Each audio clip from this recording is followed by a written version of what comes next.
Hi, this is Ralph White by Timothy Gillen for the journals, and he is a musician during the 1920s and 1930s, and he has some rough times going through because he's also African American.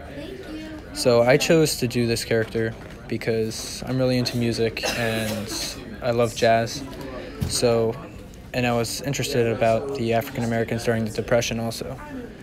So the storyline is him going through his stages of music, of becoming a better player, and how it infected during the Depression and the World War I.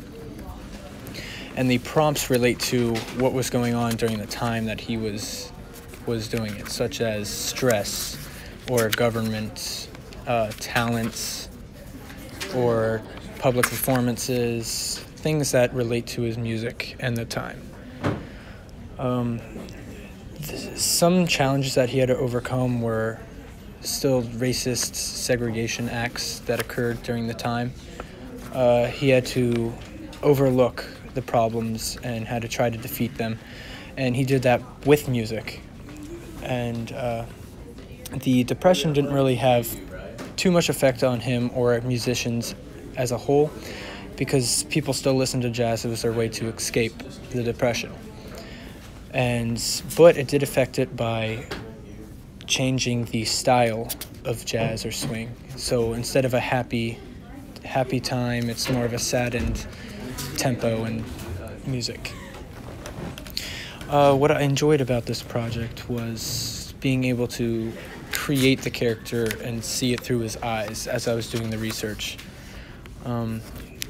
Each year I learned more about what the musicians did and how their music changed and how jazz became how it is today. And my favorite journal and the best one that I think I did was the introduction, which was the first one.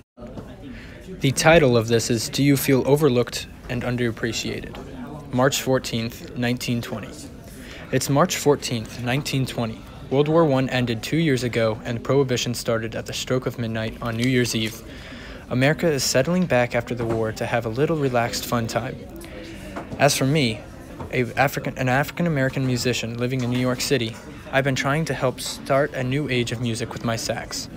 Jazz is becoming a popular genre in America lately, although many people see it as immoral and hostile to old cultural value music. Nobody really stops to take a chance on jazz because most jazz musicians are on the colored frame of the spectrum. But it's not all about race. People just don't appreciate jazz like us colored folk do because it's too different. How do people not like a dancing, swinging, jazzy tempo? I've set my life around my ability to play the saxophone, and I'm not going to let others stop me from achieving my dreams. As soon as people started to pass Harlem and other clubs, jazz was being heard, and all kinds of people and races are coming out to have a good time. As jazz is still underway, Prohibition indirectly fueled jazz too. The clubs kept many bottles secretive for good times through the evening and the night. The repetitive actions of people being happy and having fun allowed jazz and jazz musicians to expand and become known throughout the country and world.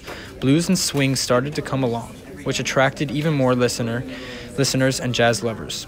As I play my sax, there's nothing like the expressions on the people's faces when they listen. Jazz music was underrated and undervalued at first, but hard work by us jazz musicians truly paid off. Music contains to win and defeat anything in its way. Until next time, Philip White. This project and this journal entry really showed me and interested me in this topic of the 1920s, and I just went on the grind and just kept writing. But I learned a lot from it.